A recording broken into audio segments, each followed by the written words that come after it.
Hey all you cool cats and kittens, welcome to my quarter 2 plan with me video. In this video we're going to go over what we set as our goals for quarter 1, and then we're also going to set some new goals for quarter 2. If you're interested in seeing the first video in this series, I'm going to go ahead and leave that for you right up there, and without further ado, let's just jump right into it. So looking at our 2020 goals for quarter 1, I went through and I've been keeping track of this throughout the month. Any goal that I completed, I went ahead and crossed it off. So the first part for setting our goals is to kind of refresh our mind about what exactly we wanted to accomplish and what we did accomplish, what we didn't accomplish. For my first goal, I wanted to hopefully have a side career as a YouTuber. My goals included uploading 3 videos, starting some affiliate marketing, and having a set upload schedule. I did go ahead and complete all those goals. They were really easy to complete, so I think for quarter 2, I want to do some goals that are going to challenge me a little bit more. So for deciding my quarter 2 goals for this first column, career, I decided to try posting 12 videos, so that's going to be a video every week.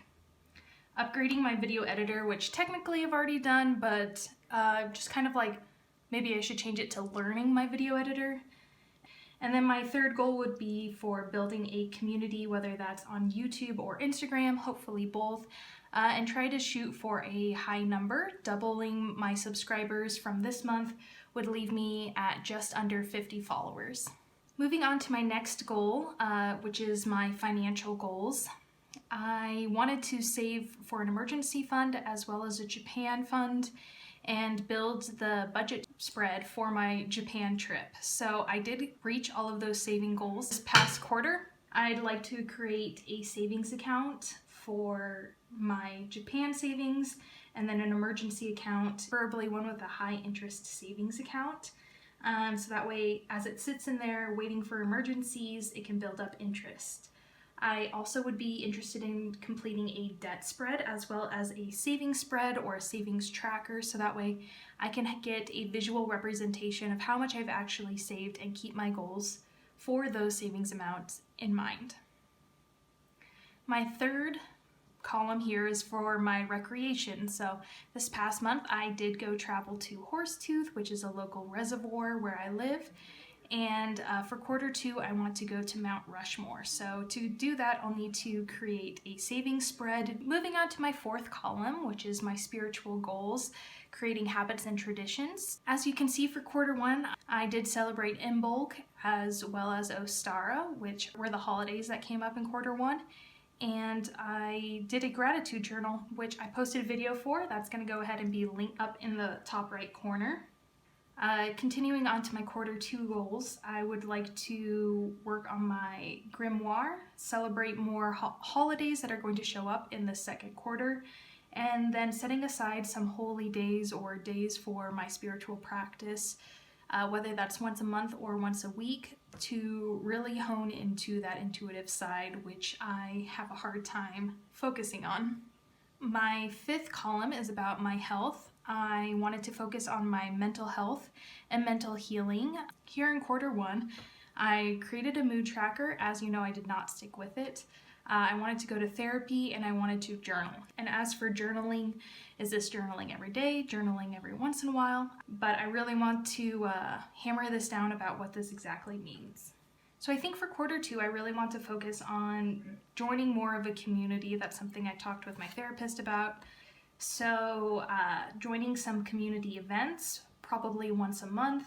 Volunteer. There's a volunteer animal shelter that is associated with my work, and then subscribe to an event calendar so I can be updated on those. I know right now in our current situation, going to a community events is probably not going to be a realistic goal for most of April. However, that doesn't mean I can't take the steps to plan for that for the future. Finally, on my 6th column was my sewing or recreational new skill I wanted to learn. I did not do any of those. I don't know. I have a sewing machine. I just never had time or space or energy to complete this. So this is a goal that I'm definitely going to need to reevaluate. It's been 3 months and I've made absolutely zero progress on it. Now you have to ask yourself, why didn't I work on this goal? Is it overwhelming? Is it expensive? For me, I feel like it has a lot to do with not having any dedicated space or time to do this. However, it is a basic skill that I'd like to learn how to do, create custom clothing, and that's why I was drawn to do it.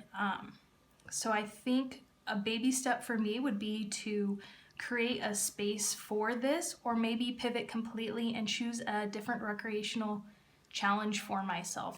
But this is something that I'm definitely going to have to think about and come up with some different skills and ideas for my recreational. My 7th goal for 2020 was to get a career as an esthetician. For my Q1 goals, I did research spas, I updated my resumes, and I turned in those resumes. I will admit it took me it's one of the goals I procrastinated towards the end of Q1 because it's very scary and intimidating for me to do.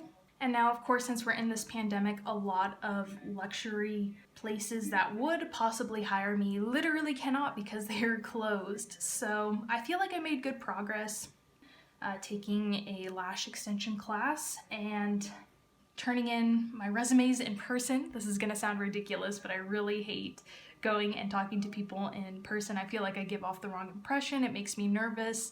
I would much prefer to send my resume over the internet, have my merits speak for themselves, but I know in a spa or salon atmosphere, how you present yourself is a huge aspect on whether or not you get hired and what kind of clientele you'll be able to bring in.